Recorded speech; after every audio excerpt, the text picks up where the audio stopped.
Video kali ini Cap nak persembahkan generasi terkini Cap Nova V9. Dan percaya cakap Cap, pembaharuan kali ini bukan biasa-biasa. Assalamualaikum semua dan salam sejahtera. Nama aku Aizat Arfa, founder kepada robot trade Cap Nova. Minggu ni merupakan satu detik bersejarah buat kita sebab Cap Nova V9 dah pun officially release seperti mana yang korang boleh lihat sendiri dekat www.capnovapro.com.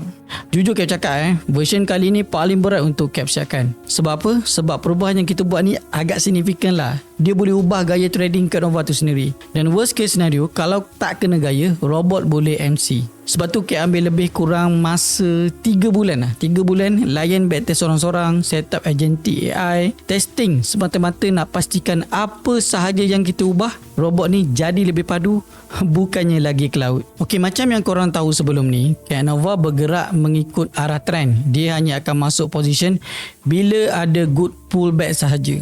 Maksudnya kita beli pada harga discount. And result dia memang mantap. Drawdown sangat-sangat cantik. Tapi ada satu isu besar lah. Ada kalanya robot tak entry langsung. Kadang-kadang seminggu baru ada 1 atau 2 entry.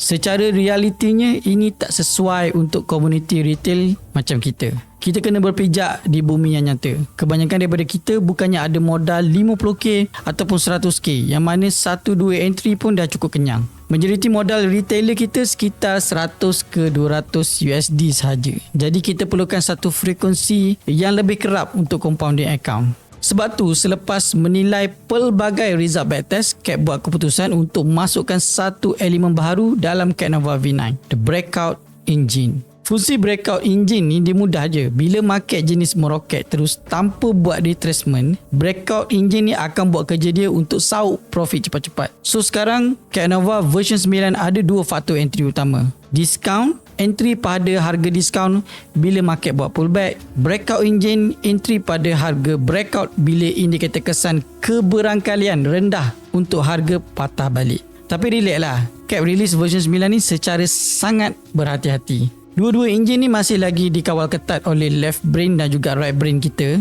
Khas untuk breakout engine ni dia wajib mendapat kelulusan daripada kedua-dua belah otak. Otak kiri dan juga otak kanan. Iaitu contohlah kalau nak masuk buy, technical, left brain mesti cakap uptrend, fundamental, right brain pun mesti cakap uptrend. Maksudnya kalau nak buy breakout, kedua-dua aspek ini kena align. Ini sangat penting untuk elakkan robot daripada terbeli dekat pucuk. Dah satu kerja pula kita nak mengadap floating lama-lama nanti. Okey, jadi untuk korang yang dah memang guna Cap Nova sebelum ni, korang boleh terus download Cap Nova version 9 dan guna license key korang yang sedia ada. Cap tak tukar apa-apa. Untuk korang yang baru pertama kali nak cuba, korang boleh terus DM Cap secara personal untuk dapatkan license key percuma. Sebab prinsip kita daripada dulu sampai sekarang kekal sama. Cap Nova is open source for all. Jom muat turun sekarang dekat www.capnovapro.com. Korang test sendiri dan bagi feedback dekat Cap. Terima kasih semua.